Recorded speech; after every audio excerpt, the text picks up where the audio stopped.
Hello，大家好，欢迎回来，我是 Ariel。今天我们在大自然里面聊一个比平时轻松一点的话题。我想跟你们分享几个变富的习惯。我这个频道开了以后，最多收到的一个问题就是怎么快速的财务自由，怎么快速的变有钱。所以今天呢，我就把这几个习惯分享给你。这些习惯都是我自己 practice 起来最起码十几年的习惯，我认为对大家想要积累财富都会很有帮助。今天我们在这个环境优美的地方，然后今天我又跟我的摄影师好朋友摄影师好朋友打个招呼。哎，大家好。他就站在 camera 后面指导我应该站在哪儿。Anyway，就是今天我们来聊聊天嘛，就是聊一下我这几个变富的习惯。这个稿子摄影师朋友也没有听过，所以一会儿我们问问他的感受。先说一个发现吧，财务自由的人是这个世界上人间清醒的人，他们看起来很普通，不管是从穿着、佩戴首饰、包包、车子，都不是那种你认为一个很有钱的人会有的配套。但是他们却是过得最有自主权、最自由的一群人类。摄影师，你觉得呢？哎呀，我觉得你这个问题非常好。其实，在你讲这段话的时候，我也在思考，就是真正的思考什么是所谓的财富自由，或者说应该说什么样才是自由。其实，真正财富自由的人，他的富有的那种富足感是从心里面由内而外的，就是他觉得财务自由了，他可以做任何的事情，不用受金钱所限制。那对，另外有相当一部分的人，其实是他并不是财务自由的，他只是希望表面上让别人觉得他非常有钱。那这种人其实就是金钱的奴隶，而称不上真正财务自由的人。一会儿会在我的这个习惯里面 expand 开来。对于你这个观点，我发现这群财务自由的人，他们一没有去有侥幸心理去买彩票，二没有一夜暴富，但是他们就是悄悄的做对了一些小事情，持之以恒，坚持这些习惯，慢慢这个财富就积攒起来了。先来说第一个，我觉得超级有用的一个习惯。这个也是我最近听的一个 podcast，它叫《The Diary of the CEO》，它是个英文 podcast，它会采访一群很有钱的人或者是名人。最近这一期 host 采访的人叫做 Kevin O'Leary，他是一个加拿大的企业家、投资人。Kevin 早年是做了 Shark Tank 这个节目，这个节目就是给几个 startup founder，有点像是 angel investor 的形式，给他们一些钱，让他们去做初创公司。然后再记录他们的这些过程。Kevin 他早年的时候也跟 Steve Jobs 合作过，他从 Steve Jobs 学会今天我要介绍的第一个 habit，英文是 Master the Signal to Noise Ratio。我先解释一下这是什么意思，然后再让摄影师朋友帮我们解释一下这个中文应该要怎么解释。它的意义的解释就是每天在你醒着的这12个到18个小时里面，你应该非常 identify 自己今天这一段时间以内必须要完成的前3件事情。就这3件事情是一定要完成的。比如说，我今天一定要完成的事情就是我要录这个视频。所以，即便我们家狗狗有很多事情，我家里有各种其他的问题，不管是家人需要我还是什么的，但是我很 identify 清楚，就是我今天一定要做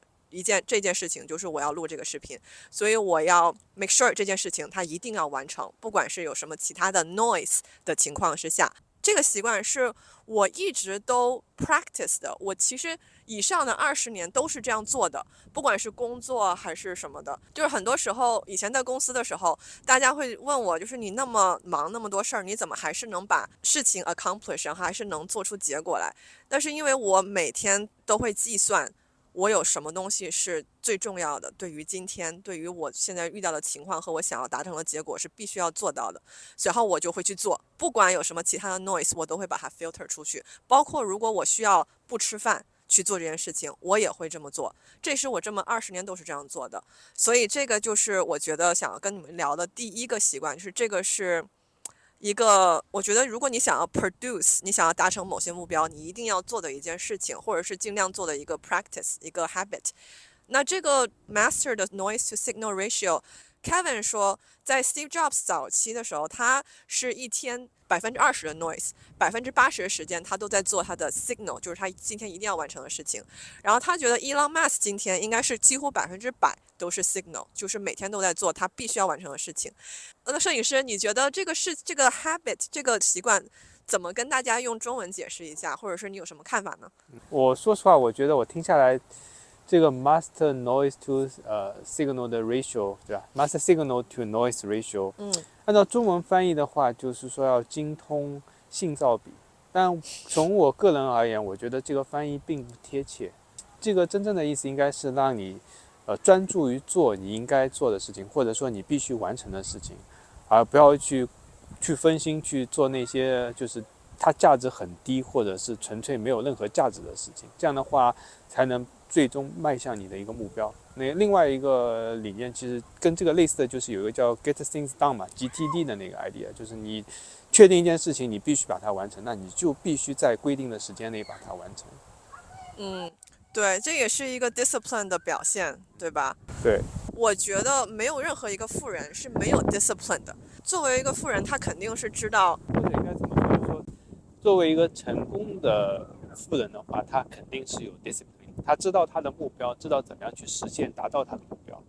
如果没有 discipline 又想成功变富的话，那只有买彩票，那就是纯粹靠运气。但问题是你拿到这笔钱之后，这些钱是不是能够帮助你迈向下一个目标，还是说这笔钱很快就被花完了？我想跟大家介绍的第二个习惯就是自动理财，把变富变成默认选项。先借用一个巴菲特老爷爷说的，他说 "Do not save what is left after spending, but spend what is left after saving." 其实真正开始积累财富是从我开始自动设定了，不管是退休金的 contribution， 或者是每个月去定投股票，每个月去定投国债，这些都是 automated。我以前上班的时候会每2个星期收一个 paycheck， 然后这个 paycheck 呢，我会首先会 maximize401k contribution， 还有就是公司有时候会给你一些 match， 比如说以前我的公司会给 4.5%， 那我也会make sure 我 take full advantage， 就是会放 4.5%， 让公司给我100% match。再来就是我每个月的定投，这些都是 automated。比如说我每个月的1号和15号会买1000块钱的大盘，我每个月30号会买1000块钱的那种 10-year 美国的国债，这样子的定投，这些都是自动设定的，不需要我去手动的做什么。也就是说，等真正到我账户里面 checking account， 我可以随意花的钱，不管是付账单还是我用来买衣服，都是我已经在投资以后才让我看到的钱。所以这样子对我来说，就是积累财富会快很多。接下来跟大家介绍我第3个想要跟大家介绍的小习惯，就是花的少比赚的多更重要。这个 concept 你先不要 click away， 因为很多人觉得啊，你要让我节制，我才不想要节制呢。我最讨厌这个，我说出了我的心声。对，就我是不喜欢，我是一个最不喜欢需要节制的人，不管是减肥还是花钱，我都不喜欢节制。但是我最近看了另外一个 YouTuber， 他叫 Money XYZ 频道，他叫 Ray， 然后他说到一个关于消费降级的 idea， 他说有没有发现有钱人都特别抠门？然后我觉得，这个我是有发现的，因为我身边有不少已经财务自由的朋友，尤其是我老公的那群朋友们，但是他们都，哎呀，这里不能说他们都，我财务自由了。对，财富自由了，就是 let's leave it like that。就是刚才说到有钱人，他们很有 discipline， 用到第一个习惯里是每天把必须完成的事情给做了。但是他们还有 discipline 可以用到，就是他可以 look at something， 就是看一个他想买的东西，然后 say no。这也是一个很多有钱人都有的 discipline。我20多岁的时候非常没有这个 discipline， 现在30多岁了，我觉得我还是挺有这个 discipline 了。一会儿再跟你们讲一讲哈。有钱人他们会 focus 在 net worth 而不是 income， 因为现在这个年代太浮躁了，很多人都在比我赚多少钱，我赚的比你多，好像我就比你有能耐。但是其实真正财务自由的人，他不是在乎你赚多少，而是你的净值是多少，因为你的净值多了，你才是真正有自由。关于花的少比赚的多更重要这个习惯，我看那个 Money XYZ， 我借用一个他说的我很同意的 concept， 比如说你收入涨了100块钱一个月，但是你的开销应该只涨大概30块钱一个，这样子你才能不被钱所绑架。这个是 Ray 说的，我觉得很同意的一个道理。因为如果你每次赚多了钱，你就去 inflate 你的生活 life quality， 吃更贵的东西，买更多你原本没有这份 extra 收入不会买的东西，那你就会慢慢习惯这个 inflation of life quality， 那你就没有办法降下来了。我觉得很成立，我自己是有亲身体验的。因为我是有 lifestyle inflation 的，我很努力的控制我的 lifestyle inflation。我的收入之前的十几年一直在涨，从我大学毕业一年收入$80,000到之前一年收入$500,000，我的 life inflation 转了很多。我最近的4年吧，我如果是去 travel to Asia，不管是日本还是中国，我都一定要坐 business class。就如果不做 business class 这个 trip，我就不去了。这就是我的一个 lifestyle inflation。我现在已经没有办法 persuade 我自己去做 economy，再去这个 long term travel 了。但是这个对我来说就是一个绑架喽。我现在就得更努力的赚钱 ，make sure 我还能够 afford 这个 lifestyle。所以我觉得我同意瑞说的，就是不能因为你赚了更多钱就花掉那么多钱，让你必须得过那个更好的 lifestyle。你有什么想法吗？OK，那我觉得这个还是挺 make sense 的。为什么呢？我觉得按照中国的传统的说法，就是所谓的开源节流嘛，就是一方面你要增加收入，一方面你要节约，怎么说呢？叫什么？精打细算。你一方面就要精打细算嘛，就是把钱要花在刀刃上面，什么地方该花钱，什么地方不该花钱。每个人当然每个人的希望是不一样的，但是在你能够接受的范围里面，尽量去少花一些不必要花的钱或者冤枉钱，就有助于帮助你积累一定财富。这些省下来的钱就可以去拿去做投资啊，或者是做其他进一步让财富增值的东西。就有可能短期可能只是1000块钱，但是你放了一段时间，它可能变成2000块钱、3000块钱。是这么个意思，这就是我想要表达这个第3个习惯的意思。OK， 我们介绍第4个我的习惯，也是这10几年一直在 put into practice 的，叫做多元化的收入渠道。这个是分被动收入和主动收入的2个 section， 都要多元化。首先先说我的主动收入吧，我曾经是那个 tech industry， 我有一个 main job 是一个 project manager， 所以那个是我的收入的大头。然后我的 side hustle 呢，就是我会帮人遛狗，然后我会帮人送点外卖什么的。虽然这些 side hustle 一个月也没有多少钱了，就最多也就几百块钱一小，1000块钱，但是这些钱如果每个月都能赚这么多，然后再拿去投资，日积月累还是算数的。Passive income 这边尤其需要 diversify 你的 income stream。比如说我的 investment， 我开始的时候是只做投资房的，因为那个时候我最早是听那个《穷爸爸富爸爸》那本书，它着重点放在投资房上，所以我以为我只能就是应该 focus 在投资房。但是其实我做了投资房大概5、6年下来，投资房并没有想象中那么容易赚钱，它并不一定是一个被动收入，还要看你的运气，还要看你的房子的情况、你的房客的情况，反正太多东西可以有 variation。所以我就开始发现另外的一些投资的渠道，定投 S&P 500，定投美国国债。有了多个收入渠道，我就有了 financial security。有一个收入渠道出了问题，我还有另外最起码3到4个收入渠道可以帮我规避风险。还有就是不需要指望一个收入，那种感觉是很让人安心很多的。最主要就是想要有选择，人生有了选择才有主动权嘛。所以有了不同的收入 stream 以后，你就有更多的选择。财务自由的同学都知道 ，trading your time for money can only get you so far。这也是为什么他们都会一直在努力的找下一个办法，找下一个投资，让他的钱可以更努力给他赚钱，而不是他本人去更努力的赚钱。有什么 feedback 吗？我在想一个问题嘛，就前面你说了这么多，又激起了我很多想法，因为当中缺了好多点。第一个点就是说是投资的就是把投资分散嘛，就最理想情况下，其实要把投资分散到一些可以对冲风险的领域，这样的话可以把这个投机的行为变成一个投资的行为，把利益最大化，然后把风险最小化。这是一点。另外一个就是说时间嘛，那每个人的时间确实是有限的，但是时间本身也是一个资源。如果把时间作为一个投资，让它产出多于1:1的那个产出的话，我觉得花掉点时间去获取一点收入也并不是一个什么坏的地方。比如说你要去研究一些投资的领域或者投资的方向，这些研究本身也得花时间的，但这部分时间是值得去花的，因为你花进去的时间能够帮助你提供更大的产出。对，投资自己，这个叫投资自己，就是对，就是学知识，然后你可以赚更多的钱。这个绝对是 always，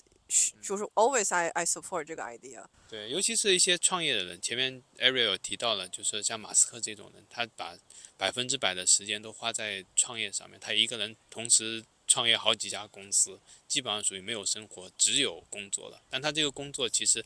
对他而言，只是拿着他的时间在投资这个公司，并不一定是钱方面的一个投资。是这个 idea。我们介绍第5个习惯，是第5个了吧？应该好像是第5个。第5个习惯也是这个视频最后一个习惯，就是这个英文是 Don't react, respond。中文怎么说？一会儿我先介绍一下，再让摄影师朋友给大家分析解答。比如说遇到一些情况的时候，最近的一次就是关税的事儿嘛，股票不是反应的很大嘛，就是下降了多于10%。然后这个时候很多人都非常的慌，在 worry 是不是应该要卖掉一些股票。但是所有我在关注的财务自由的人，他们在这个时间做的一件事情是，他们会分析大局，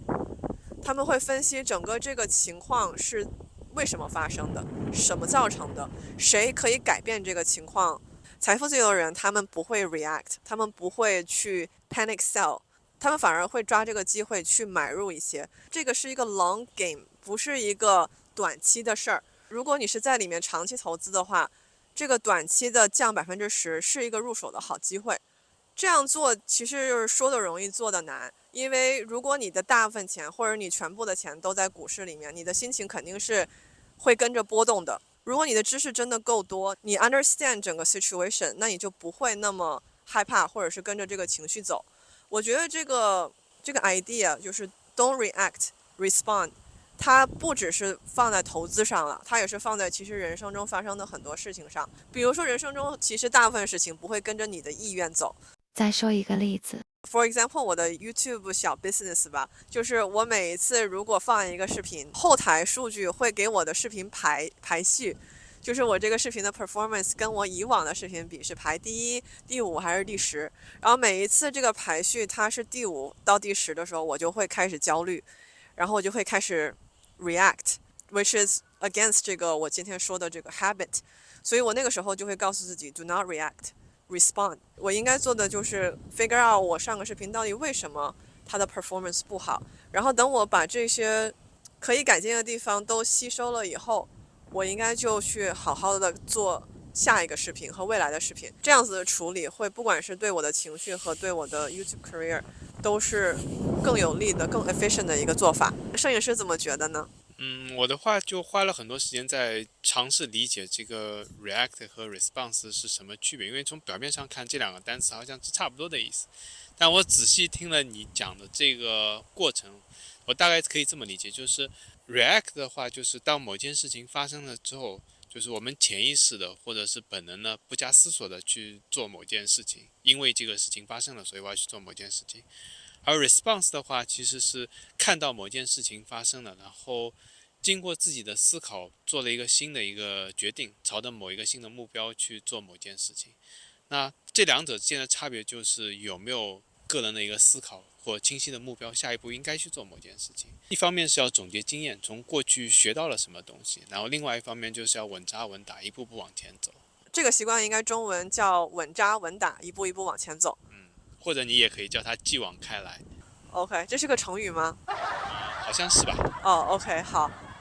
今天就是想要跟大家说说这5个帮我积累财富变富的小习惯。他们听着很 trivial， 但是我觉得如果你 really put it into practice， 会对你积累财富或者是人生 get things done 都会很有帮助的。OK， 那今天谢谢大家的观看，也谢谢朋友陪我们聊天我们下个视频见喽！祝你们都有愉快的一天，拜拜。好的，拜拜大家，拜拜。感谢我的会员们 Jason K、Sam Z、张庚、Anna、Tony、Nick、Sue、Kevin，谢谢你们。